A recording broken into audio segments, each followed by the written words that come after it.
Hey, selamat datang kembali di channel ID Movie. Kembali lagi bersama saya, Mr. Bugs, yang pastinya akan selalu setia menemani waktu santai sobat semua, dengan rangkuman alur film yang dijamin seru pastinya. Yah, pada film kali ini kita akan kembali mengulas alur cerita film aksi yang bertemakan tentang ninja. Dan tentunya ini bukanlah ninja anime favorit kita alias Naruto Shippuden, melainkan ninja versi dunia nyata sob. Film ini berjudul Ninja Assassin yang menceritakan kehidupan para ninja di era modern seperti saat ini. Penasaran dengan filmnya? Tanpa berlama-lama, kita langsung saja ke alur filmnya.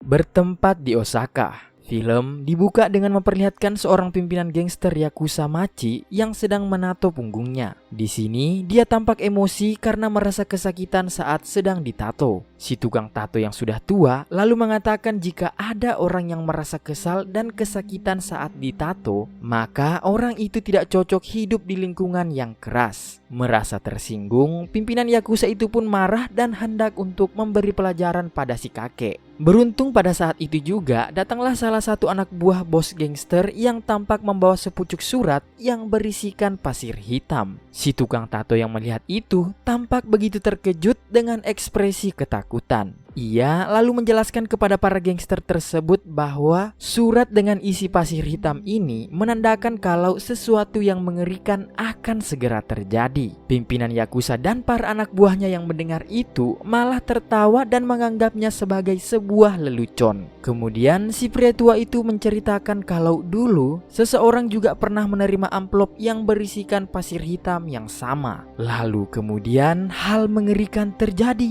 di mana sosok entah apa tiba-tiba muncul dari balik bayangan dan langsung melakukan pembantaian. Tak hanya itu, si kakek tua kemudian menunjukkan bukti dari peristiwa tersebut dengan bekas luka di dada bagian kirinya. Pria tua itu mengaku beruntung karena jantungnya tidak seperti orang kebanyakan dan terletak di dada sebelah kanan. Di tengah dadanya terdapat tato ninja sebagai pengingat dirinya akan kejadian mengerikan tersebut. Bukannya percaya, para Yakuza pun tertawa mendengar cerita tentang para ninja di era modern seperti saat ini. Lalu tiba-tiba muncrat dah tuh. Suasana pun seketika berubah di mana mereka semua tampak kaget dan mulai ketakutan. Semua lampu seketika padam dan terdengar suara pedang mengayun di mana-mana tanpa melihat sosok yang mereka hadapi. Satu persatu para anggota geng Yakuza itu tumbang, yang membuat si pimpinan Yakuza dan anggotanya merasa panik dan menembakkan pistol ke sembarang arah saking paniknya. Saat semua anggotanya telah mati, saking ketakutannya, dia mengatakan akan membayar berapapun kepada ninja yang dihadapi, asalkan tidak membunuhnya. Namun, ya tidak ada jawaban sama sekali sob. Si pria tua lalu mengatakan kalau hanya sia-sia bernegosiasi dengan makhluk ini, karena mereka bukanlah manusia melainkan iblis yang dikirim langsung dari neraka. Saat sedang panik, tiba-tiba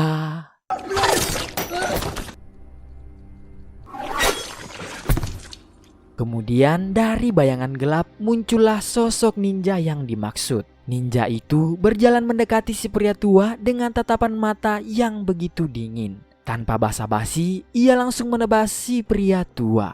Dan inilah Ninja Assassin. Scene kemudian berpindah di kota Berlin, di markas Europol. Seorang agen penyidik yang bernama Mika Koretti, kita sebut saja Mbak Mika, yang terlihat sedang menemui atasannya yang bernama Maslow. Dia terlihat memberikan hasil penyelidikannya tentang pembunuhan misterius yang terjadi akhir-akhir ini. Dimulai dari insiden terbunuhnya Ratu Korea di tahun 1800-an oleh anggota klan ninja Ozuno. Mika menyelidiki transkrip persidangan terdakwa yang bernama Konitomo Sugiyaki, di mana jaksa menanyakan soal pembayaran 45,3 kg emas kepada klan Ozuno, yang setelah persidangan itu tidak pernah dibahas lagi hingga saat ini. Diperkirakan jumlah tersebut sama dengan rumor yang beredar di mana ada kelompok Yakuza membayarkan sebanyak 45,3 kg emas kepada klan Ozuno yang berujung pada pembantaian terhadap gangster gangster Yakuza Mochi yang berlokasi di Osaka sebelumnya. Mika menduga klan ini berusia ribuan tahun dan tidak pernah berubah dalam menghargai nyawa perburuannya. Kemudian Mika yang penasaran terus menelusuri lebih dalam lagi dan menemukan keterkaitan atas insiden tewasnya Perdana Menteri Rusia Zhukov dengan klan Ozuno, yang dimana sehari sebelum pembunuhan terjadi terdapat transfer misterius dari Bank Shanghai berjumlah sama persis dengan nilai 45,3 kg emas saat ini. Atas itu semua, Mika kemudian menyimpulkan kalau klan Ozuno bukanlah mitos semata melainkan nyata adanya. Klan itu menculik anak-anak jalanan dan melatih mereka menjadi mesin pembunuh. Mendengar itu, Maslow merasa kalau semua hal itu tidaklah masuk akal dan belum bisa mempercayainya. Scene berpindah di sebuah lokasi penyewaan mesin laundry. Terlihat seorang pria yang sedang mencuci pakaian, di mana di sampingnya ada seorang wanita yang mencoba untuk meminta bantuan kepada si pria itu. Saat pria itu mendekatinya, dia kemudian bertanya, "Kamu dari klan mana? Sedang apa kamu di Berlin?" Mendengar itu, sang wanita terlihat kaget. Kemudian tanpa basa-basi, sang wanita langsung menyerang si pria.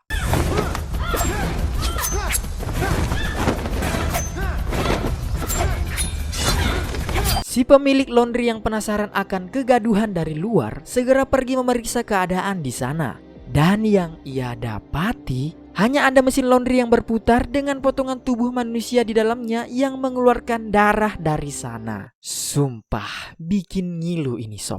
Kembali ke Mika. Bersama dengan Maslow, mereka terlihat sedang makan siang di pinggir jalan. Maslow mengatakan kalau dia telah menyelidiki lebih lanjut temuan Mika atas tewasnya Perdana Menteri Rusia beberapa tahun lalu. Dengan informasi jaringan KGB Rusia miliknya, dia menemukan sebuah laporan milik agen KG berpangkat tinggi yang bernama Alexei Sabatin, di mana isi dari laporan itu membahas tentang kemungkinan beberapa pembunuhan politik yang dilakukan oleh jaringan kuno yang canggih, yang dikenal dengan sebutan 9 klan. Mika kemudian bertanya bagaimana nasib dari Alexei Sabatin. Maslow mengatakan kalau agen itu diusir dari dinas dengan alasan gangguan mental. Mika pun akhirnya lega sebab Maslow sepertinya telah mempercayai hasil penelitiannya. Berpindah ke pria yang tadi terlihat di tempat laundry shop, diketahui pria ini bernama Raiso, yang tidak lain adalah tokoh utama kita di film kali ini sob. Di sini Raiso terlihat memasuki apartemen miliknya, yang dimana di dalam apartemennya itu terdapat berbagai jenis persenjataan ninja. Ya, betul sob. Jadi si Raiso ini merupakan salah seorang ninja yang kini telah keluar dari klannya dengan alasan tertentu. Di dalam apartemennya, Raiso teringat dengan masa lalunya. Waktu itu saat pimpinan klan Ozuno yang bernama Lord Ozuno terlihat memperkenalkan dirinya saat masih kecil di hadapan anak-anak murid klan Ozuno lainnya. Di sana Lord Ozuno menyuruh para murid untuk menguasai tubuh mereka. Baik itu rasa sakit, lapar, haus, termasuk anggota tubuh, darah dan kulit adalah hal yang harus mereka kuasai. Sebagai contoh, Ozuno kemudian menyayat telapak tangannya dengan sebilah pisau. Lalu kemudian dia menggenggam tangannya dan mengucapkan beberapa mantra ninja.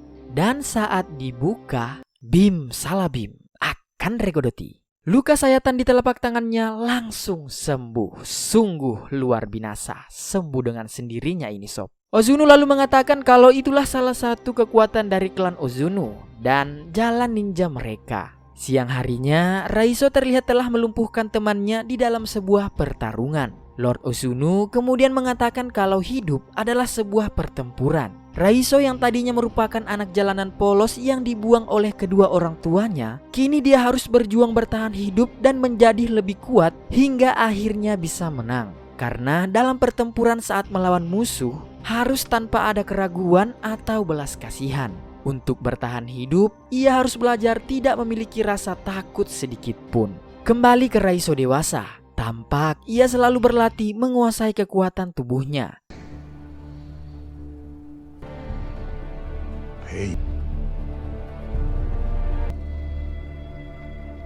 Dan seketika kita dibawa lagi ke memori masa lalunya. di mana Raiso kecil saat itu dilatih untuk berjalan di atas lantai khusus agar supaya bisa berjalan tanpa mengeluarkan suara sedikit pun. Tanpa sengaja, saat lantai itu mengeluarkan suara, Lord Uzunu kemudian memukul kaki Raiso kecil hingga berdarah-darah.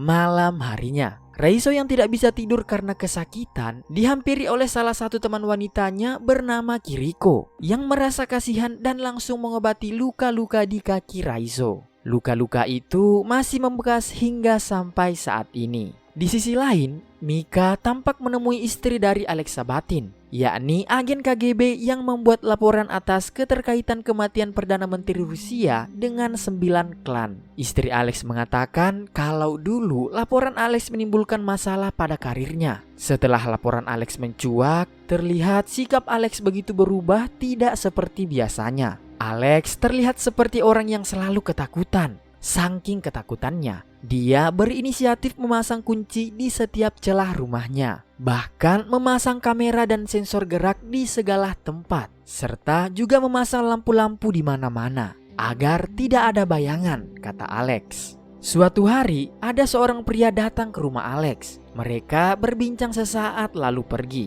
Istri Alex mengatakan kalau suaminya dulunya merupakan seorang prajurit anggota intelijen Rusia. Alex bukanlah tipikal pria yang mudah takut. Namun hari itu, saat dia menemui suaminya, terlihat raut ketakutan yang sangat jelas terpancar dari matanya. Kemudian entah kenapa Alex tiba-tiba berdiri dan mengatakan kalau dirinya sangat mencintai istrinya. Istri Alex mengatakan bahwa suaminya telah lama meninggal. Namun sebelum ia meninggal, terjadi insiden mati lampu.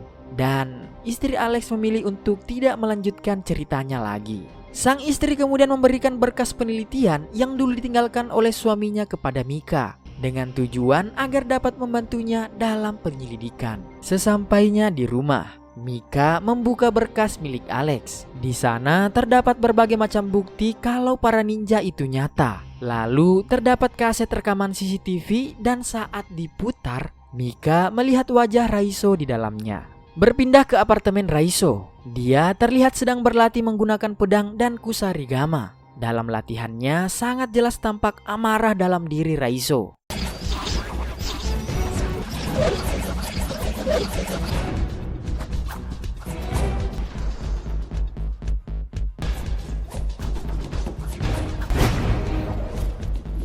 Raiso kemudian teringat dengan masa lalunya kembali saat dia menginjak remaja sebagai murid Uzunu. Raiso bertarung dengan teman sebayanya. Awalnya Raiso bisa mengendalikan pertarungan. Namun sayang, lawannya menggunakan cara licik yang pada akhirnya membuat Raiso berhasil dikalahkan. Lalu Lord Uzunu mendekati Raiso dan kemudian mengatakan bahwa apa yang dia rasakan saat itu bukanlah rasa sakit yang sebenarnya. Uzunu lalu memberikan sebuah pukulan ke arah perut Raiso, kemudian menekannya hingga ke dalam dan mengatakan kalau inilah rasa sakit yang sesungguhnya. Akibat dari itu, Raiso terlihat berteriak begitu kesakitan. Uzunu kemudian menyuruh Raiso untuk belajar bertahan dan mengendalikan rasa sakit tersebut. Hingga sampai larut malam, rasa sakit yang dialami oleh Raiso belum juga hilang. Pagi harinya, saat Uzunu ke tempat latihan, ia mendapati Raiso yang telah berhasil menguasai rasa sakitnya.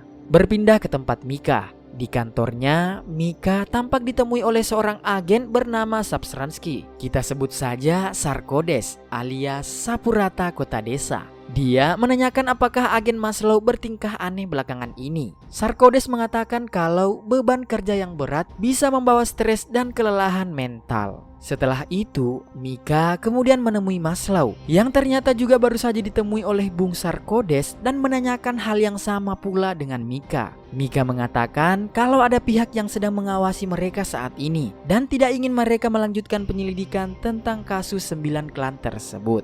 Maslow pun menambahkan kalau kasus ini bukanlah kasus sembarangan karena begitu banyak orang-orang penting dunia terlibat di dalamnya. Yang pada intinya, klan-klan pembunuh itu dilindungi oleh oknum-oknum penguasa. Oleh karena itu, Maslow kemudian menyuruh Mika untuk lebih berhati-hati. Malam harinya, Mika pulang ke rumah untuk meneliti berkas laporan milik Alex. Di sana tertulis, di dalam gulungan kuno di abad ke-14, seorang penjelajah muslim yang bernama Ibnu Battuta yang tampak mengunjungi salah satu dari 9 klan tertua yang bernama klan Pasir Hitam. Di dalam shadow terpencil yang tersembunyi di balik pegunungan bersalju, Ibnu Battuta melihat perayaan makan malam yang diiringi dengan pertunjukan pertarungan bela diri antara dua bocah kecil yang berusia di bawah 10 tahun.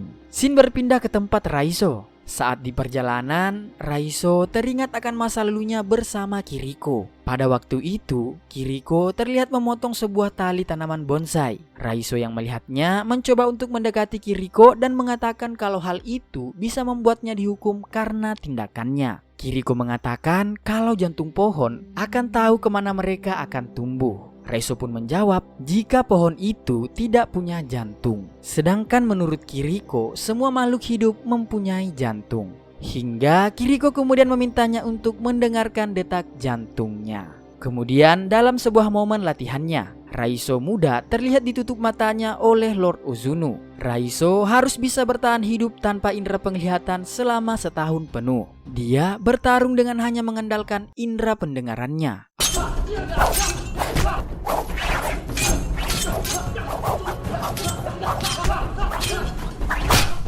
Awalnya Raizo tampak belum bisa menyesuaikan diri. Namun kemudian indera pendengarannya mampu meningkat tajam hingga bisa bertarung dengan mata tertutup.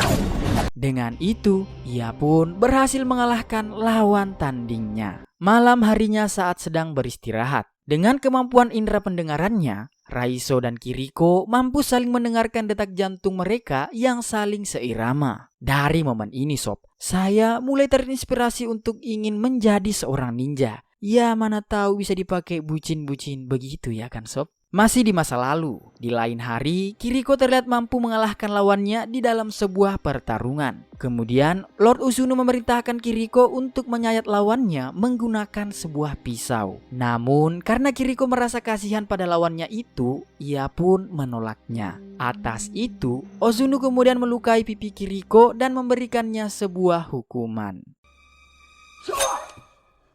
Malam harinya, Raizo yang kasihan menemui Kiriko dalam kotak hukuman dan memberikan air minum kepada Kiriko yang terlihat begitu kehausan.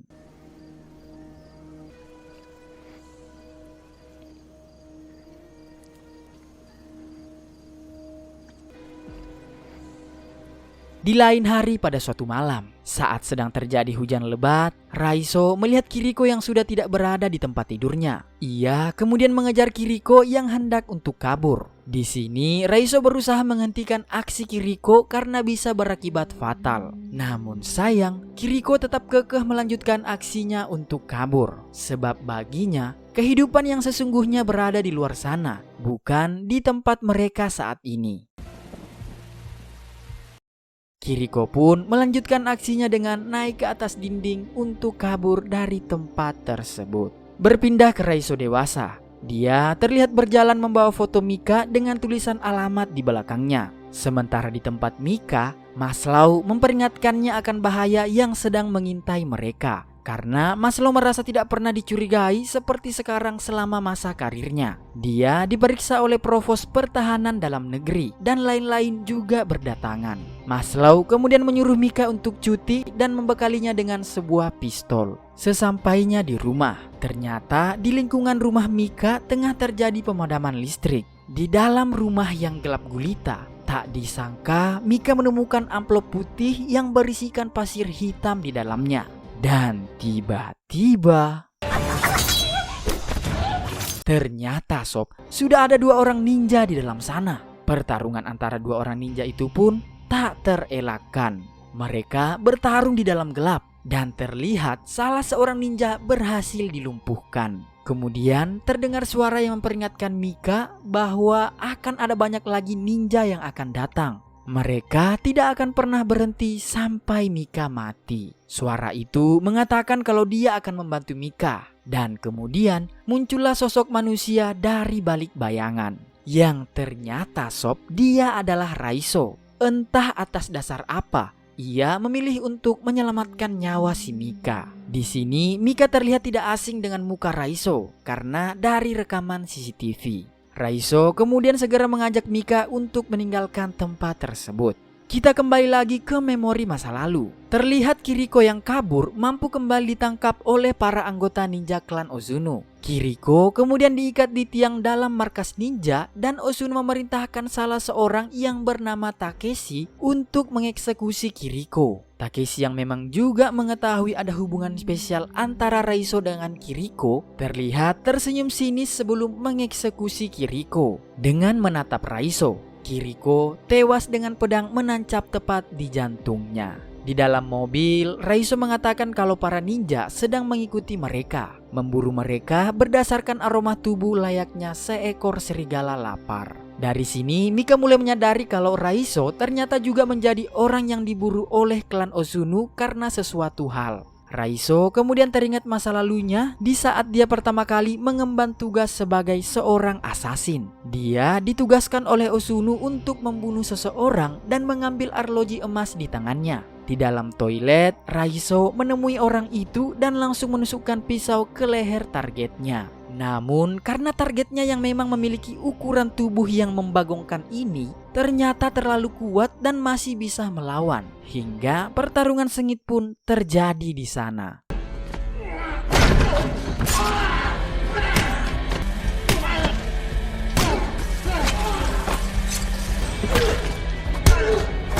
Dengan kemampuan yang dimilikinya, Raizo berhasil menghabisi targetnya. Di atas sebuah gedung, Ozuno menyuruh Raizo untuk menyimpan arloji itu sebagai pengingat bahwa dirinya adalah seorang assassin. Kemudian, Ozuno memerintahkan Raizo untuk mengeksekusi seorang wanita di sana. Dia adalah anggota klan yang juga mencoba untuk kabur sama seperti Kiriko dahulu. Bukannya mematuhi perintah Ozuno, Raizo yang sudah sangat muak malah mengayunkan senjatanya ke arah wajah Lord Ozuno. Hingga Ozuno yang sangat murka kemudian memerintahkan semua anak buahnya membunuh Raizo.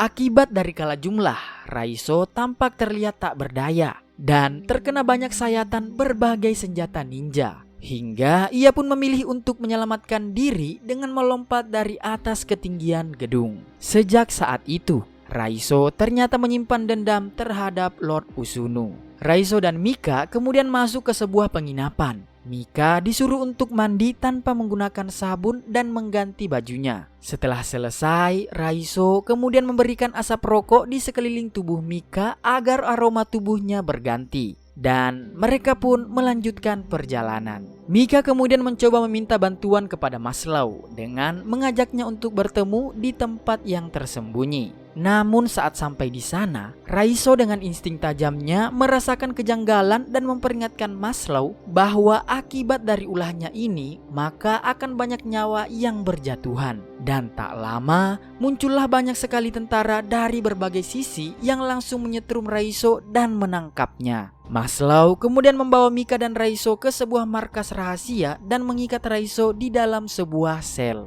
Mika yang kebingungan meminta kejelasan pada Maslow. Maslow mengatakan kalau ada seorang penguasa yang memerintahkannya untuk menangkap Raizo dan dia tidak punya pilihan lain selain mematuhinya. Maslow lalu memberikan Mika sebuah alat pelacak sehingga apabila terjadi hal-hal yang tidak diinginkan, Maslow bisa langsung melacak keberadaan Mika. Mika kemudian mendekati Raizo dan memberinya beberapa teguk air. Raizo memperingatkan Mika bahwa para ninja sudah tahu lokasi mereka saat ini. Mika pun kemudian memberitahu pada Maslow tentang ancaman para ninja. Mendengar itu, Maslow dan tim yang bersenjatakan lengkap malah menganggap remeh perkataan dari Mika. Lalu tiba-tiba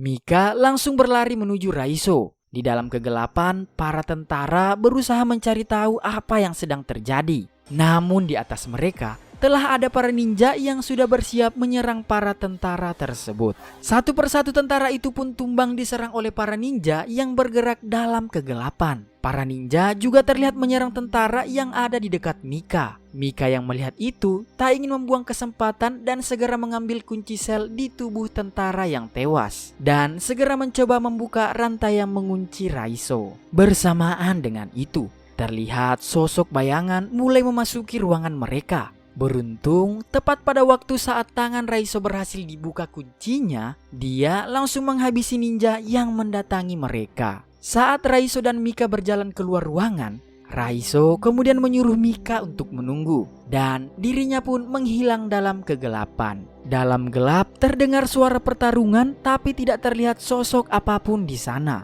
Lalu kemudian Raizo muncul dengan bertarung melawan seorang ninja dan berhasil melumpuhkannya. Di lain tempat, Maslow terlihat sedang berjuang menyelamatkan diri dari serangan brutal para ninja. Raizo kemudian menyuruh Mika mengambil mobil yang ada di dalam parkiran. Saat Mika pergi, muncullah puluhan ninja dari balik bayangan.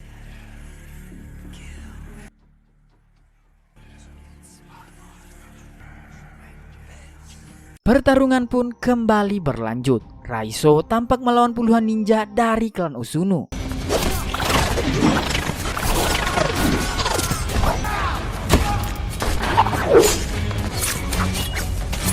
Raizo terlihat mampu menghindari setiap serangan yang ada. Dengan kemampuan bertarung ninja berskill tingginya, dia bisa menghabisi para ninja itu satu persatu. Namun karena semakin banyak ninja yang berdatangan, Raizo yang mulai kelelahan terlihat terluka oleh sabetan pedang. Merasa semakin tertekan, Raizo pun memilih untuk melompat keluar gedung agar menghindari serangan para ninja. Di tempat lain, Mika yang sudah berada di dalam mobilnya mendengarkan suara-suara aneh dan tiba-tiba mendapatkan serangan pisau ninja yang menembus kaca mobilnya. Dengan panik, dia pun menginjak pedal gas dan pergi dari sana. Kembali ke Raizo Shop, dia yang terluka berlari di jalanan kota Berlin, sembari terus dikejar oleh para ninja.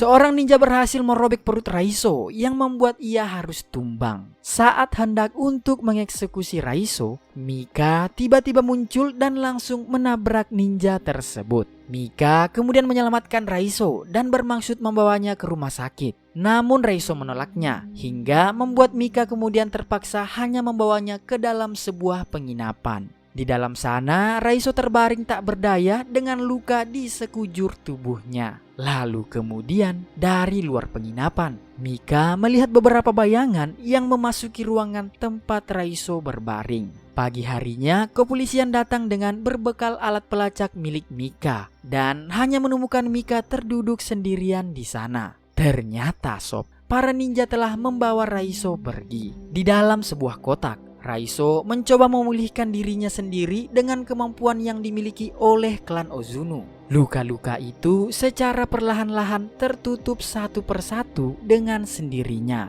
Dan sampailah Raizo di markas klan Uzunu. Dia dibawa ke hadapan Lord Uzunu, pemimpin klan. Uzunu berkata bahwa awalnya dia mempersiapkan Raizo sejak kecil untuk menjadi penggantinya sebagai pemimpin klan. Namun sekarang akibat ulah dari Raizo, Lord Uzunu berniat mengeksekusinya karena telah mempermalukan nama baik klannya sendiri. Malam harinya, Raizo terlihat diikat di sebuah tiang dan bersiap untuk dieksekusi. Namun sebelum itu, Uzunu terlihat kembali menekan perut Raizo untuk menyiksanya hingga membuatnya sampai muntah darah dan mengeluarkan sebuah alat pelacak dari dalam tubuhnya. Ternyata sob, Mika sebelumnya telah memasukkan alat pelacaknya ke dalam tubuh Raizo. Bersamaan dengan itu, muncullah para pasukan tentara yang dipimpin oleh Maslow dan Mika yang ingin menyelamatkan Raizo. Mika kemudian segera melepas ikatan Raizo dan terjadilah pertempuran antara pasukan militer melawan para ninja. Berbeda dengan sebelumnya, di sini ninja yang diserang secara mendadak tampak cukup tertekan dibuat oleh para tentara. Sementara Takeshi terlihat memasuki sebuah ruangan yang di dalamnya sudah ada Raizo dengan dua pedang yang siap untuk bertarung. Takeshi kemudian menyuruh 4 rekannya untuk menyerang Raizo. Lalu terjadilah pertarungan ninja tingkat tinggi di sana.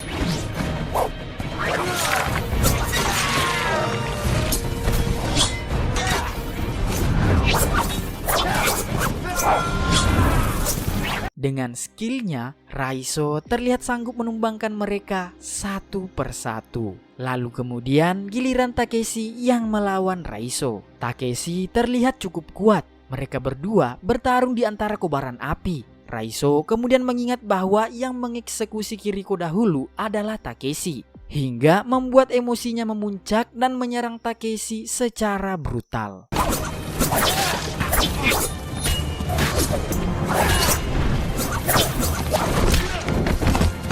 Takeshi yang sudah tak berdaya akhirnya tewas di tangan Raizo. Maka dengan itu, Raizo hanya tinggal harus mengalahkan Lord Ozuno. Dan tibalah kita pada pertarungan terakhir yang dimana mempertemukan duel antara murid melawan gurunya sendiri. Dengan skill ninja di atas rata-rata, Ozuno terlihat mampu menghilang di dalam gelap dan menyerang Raizo dari arah yang tidak diketahui. Raizo lalu mengambil sebuah pedang dan mencoba untuk melawan Lord Ozuno. Terjadi pertarungan ninja yang sangat berkelas di sini, sob.